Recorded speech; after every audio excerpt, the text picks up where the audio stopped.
Hello everyone, welcome here to the Psychosin project channel. I'm here once again. I'm going to be attempting to try and get at least one review video or interview or something up on my channel per week, because I have been slacking.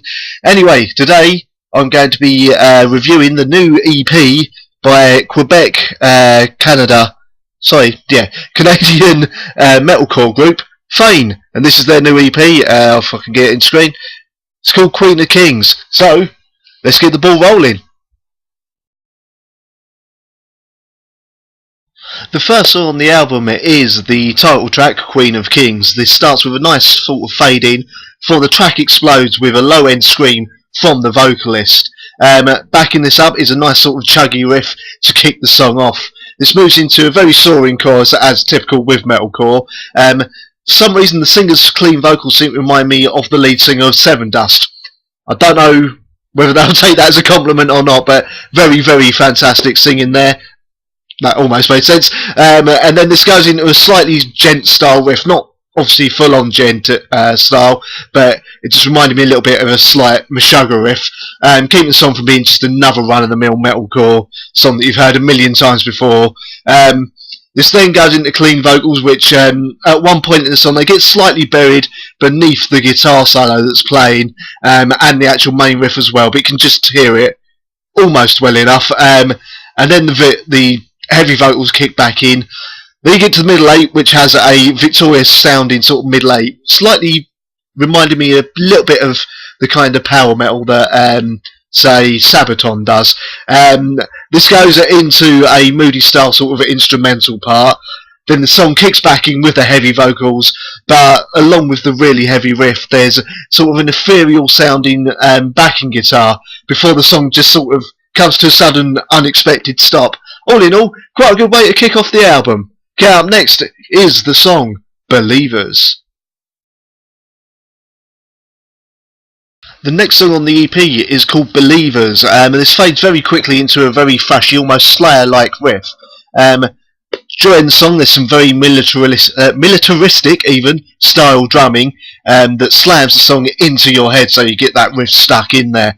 This goes into the usual kind of hardcore breakdown style riff early on in the song, which then goes into a bit of a sort of math rock complexability, with the second guitarist doing a very complex sounding riff, while the lead singer obviously does his clean vocals over the top of it.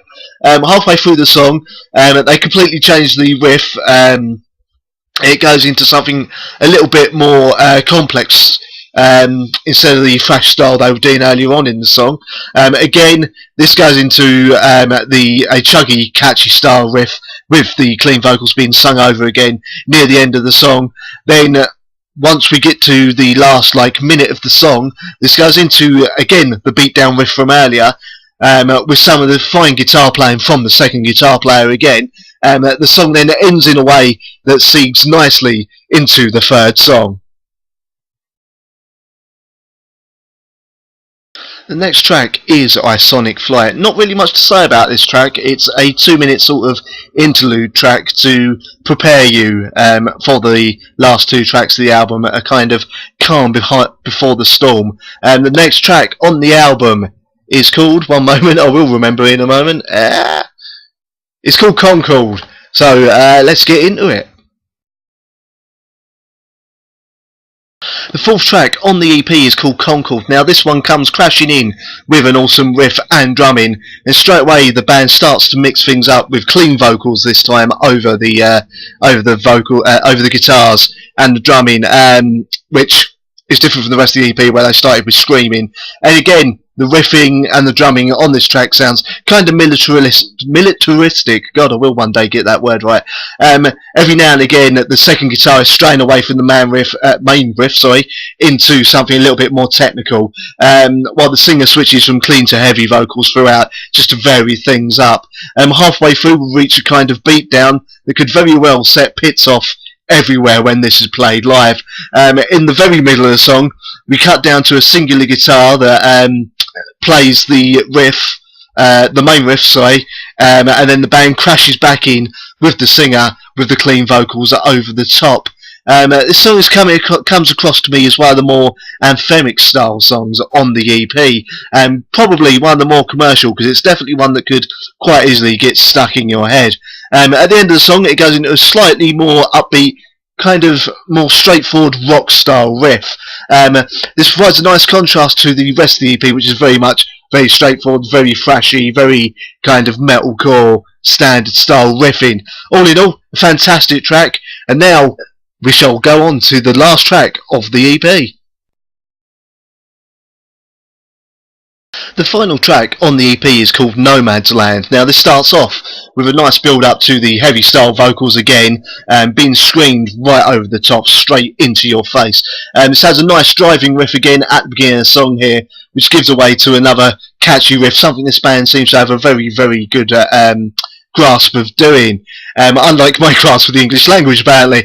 Now they go to some clean vocals as well over that catchy riff, with gang vocals over the top. This provides essentially the chorus to the song.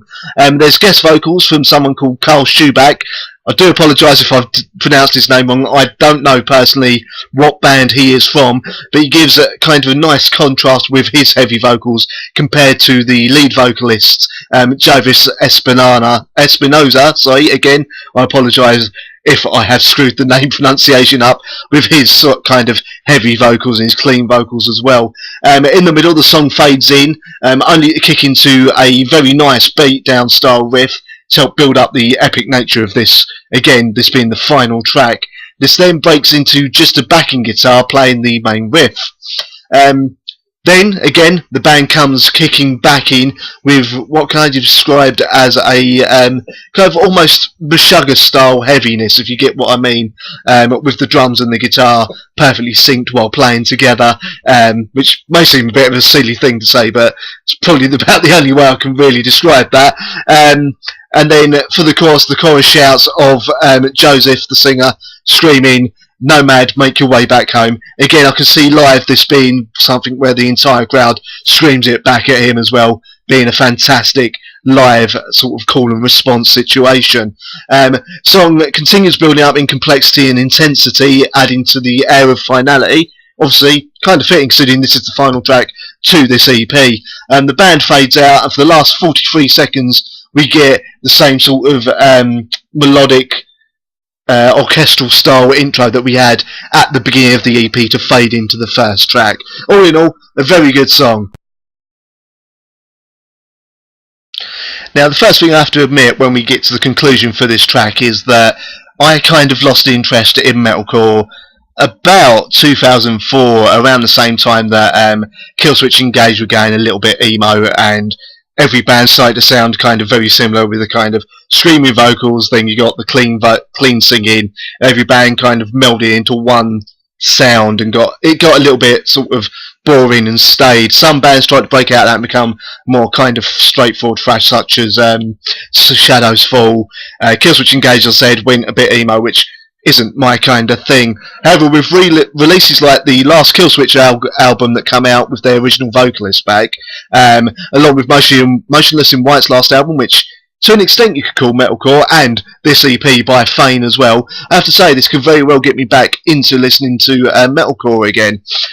With superb vocals from Joseph Espinosa, backed up by a fantastically talented and tight band with an ear for writing very catchy hooks and keeping it heavy all the time, I can only recommend that you check this EP out and go see them live, because hopefully they can produce this just as well live as they can on the EP. My only slight gripes with the EP is every now and again the mixing made it a little bit hard to hear the clean vocals over some of the guitar work, but apart from that, I mean, still worth checking out. I mean, it's an EP. Anyway, go check them out on Facebook. I'll be playing this band on my show, the Psychosin Project, on www.totalmetalradio.com. I'm on every Friday from 8 PM GMT, which is 3 PM EST, and every Sunday from 7 PM GMT, 2 PM EST for those of you in America. Anyway, go check this out. Especially if, like me, you was getting a little bit tired of the whole metalcore trend that went on for about 4 or 5 years. Essentially, it became a massive thing. And yeah, I might well see if I can get an interview with this band as well for my show. I will let you know. Anyway, go check it out, ladies and gentlemen. Fayne and the Queen of Kings. Definitely a recommendation, and I will see you next time.